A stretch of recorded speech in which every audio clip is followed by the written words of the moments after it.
Mokymai, kaip naudotis DeLonghi kavos aparatu. Paspaudžiam mygtuką įjungti.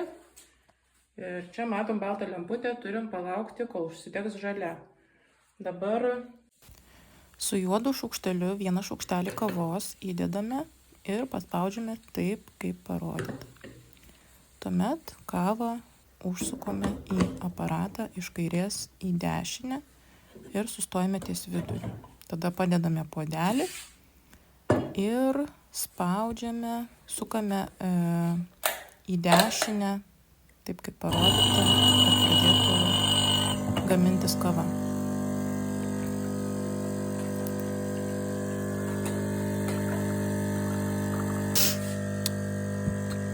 Kai jau užteks jums kavos, galite išjungti ir pasiimti puodelį.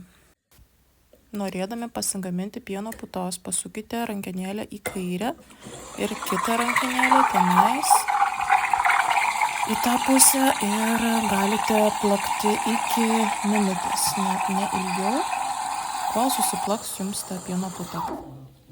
Tada išjungkite ir nuvalykite pieno putos plakiklio vietą. Įpylėme espreso kavą į didesnį puodelį ir ant viršaus pilsime pieno putą.